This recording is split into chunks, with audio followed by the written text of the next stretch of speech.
I will faithfully discharge the duties of the office of Governor of the State of New York, the office of Governor of the State of New York, according to the best of my ability. According to the best of my ability. So help me God. So help me God. The best way I can help now is if I step aside and let government get back to governing. A mighty fall from grace. New York Governor Andrew Cuomo announcing his resignation. So what's next for the disgraced leader, and what's next really for the state of New York?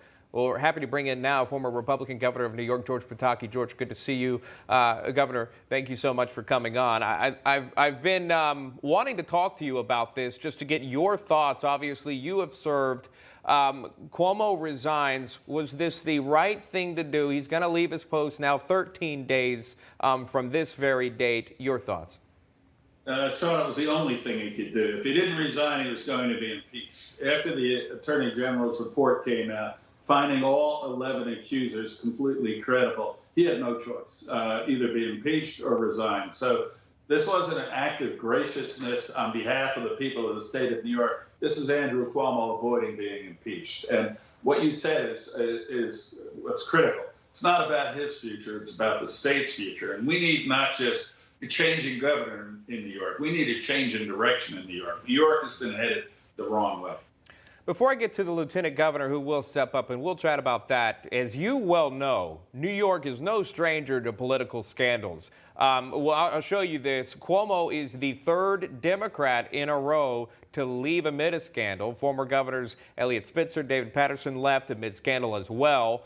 And you know this. Will New Yorkers decide they've had enough? They're going to swing back to the other side, which would be Republican governor, after what they've seen, not one, but twice, 3 times.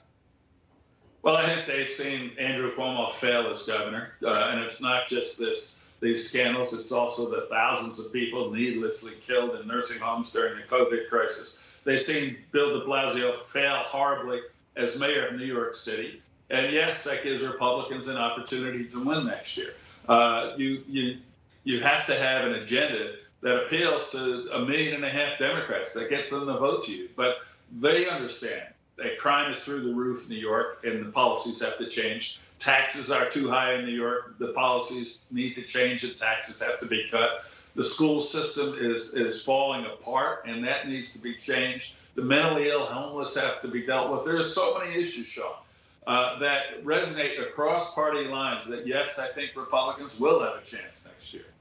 But as of right now, Lieutenant Governor Kathy Hochul will finish Cuomo's term in 2022. Then New Yorkers do head back to the polls. What we know now, Congressman Lee Zeldin may be in the running on top of the GOP side. And he didn't waste any time linking Lieutenant Governor Kathy Hochul to Andrew Cuomo. In fact, I'll show you the statement that was released just in part after Cuomo's resignation. Zeldin issued this saying, quote, "Unfortunately for New Yorkers, we're left with Cuomo's lieutenant who empowered this disgusting behavior while Andrew Cuomo cultivated this toxic culture, leaving a trail of victims in its wake. Kathy Hochul has been silent on the scandal after scandal. We must rid New York of the Cuomo-Hochul administration and its disgraceful legacy," end quote. Is this just politics? Is this just campaigning, or is there truth in it? Well, I think we're going to see not just Lee Zeldin, who clearly is already a candidate for governor, but we're going to see a lot of Democrats going after Hochul in a primary.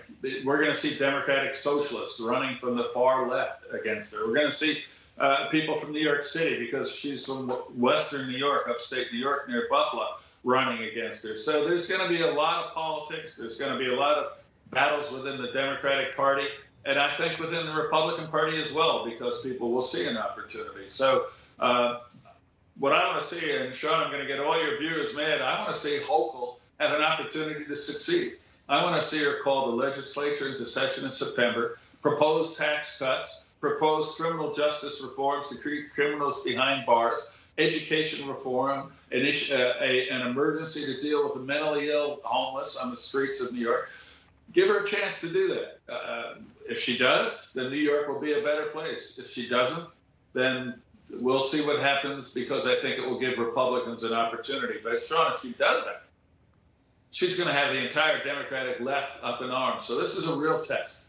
She claims to have been a moderate when she was in Congress. Let's see if she looks to govern as governor of New York as a moderate, or if she goes to the left to avoid a primary. That will decide, I think, whether or not she is able to move New York forward. Lieutenant Governor Kathy Hochul has announced she will hold a press conference at 2 p.m. Eastern Time. You will hear from her for the very first time since the resignation of Governor Cuomo. Speaking of Cuomo, I want to play this for you. This is what MSNBC's Chuck Todd had to say about it. His career was either permanently over or almost permanently over, and he chose the path of almost permanently over, right? The resignation gives him, we know the way our world works. It's amazing the people we've seen make political comebacks. You can't ever rule it out. Look, I expect in my lifetime Andrew Cuomo to probably run for office again. What that office is, I don't know, but that's what this resignation tells me today. Now, it can get in the mud for some viewers. I know that you understand this, but obviously because Governor Cuomo resigned and he wasn't removed from office, the pathway to running for office in the state is still open as of now. What are your thoughts on the on Chuck Todd, MSNBC, what he had to say? Well, I think you see the left rooting for a comeback by Andrew Cuomo, and it's despicable. When you look at these scandals, they're not saying this disqualifies them. They're basically hoping, okay, vanish from the scene for a few months or years, and then come back because for whatever reason we love you. And it's because he is on the left.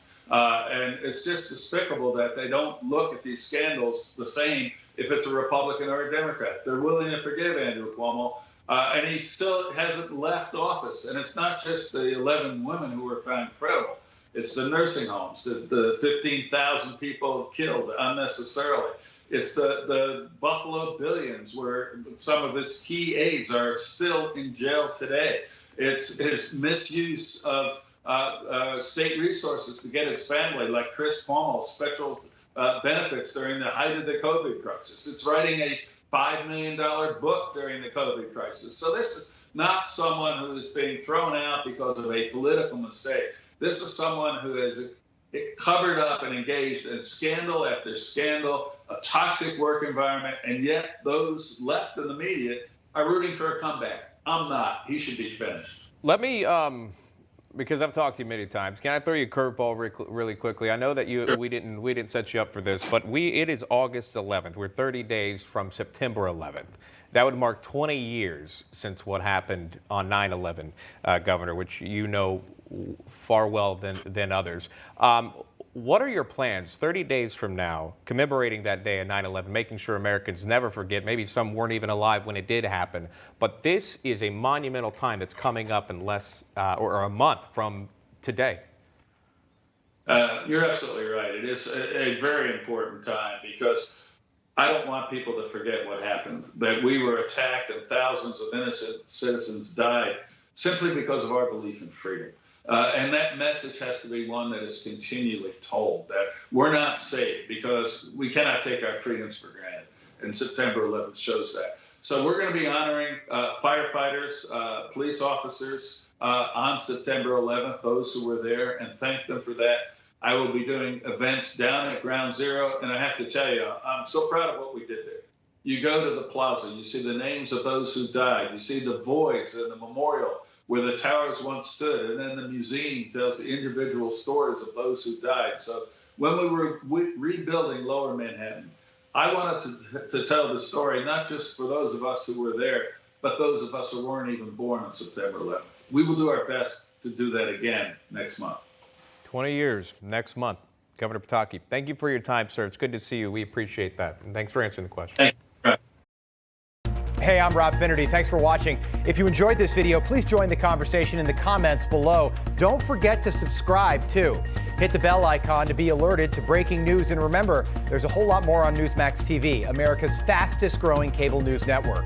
Newsmax TV, we're real news for real people.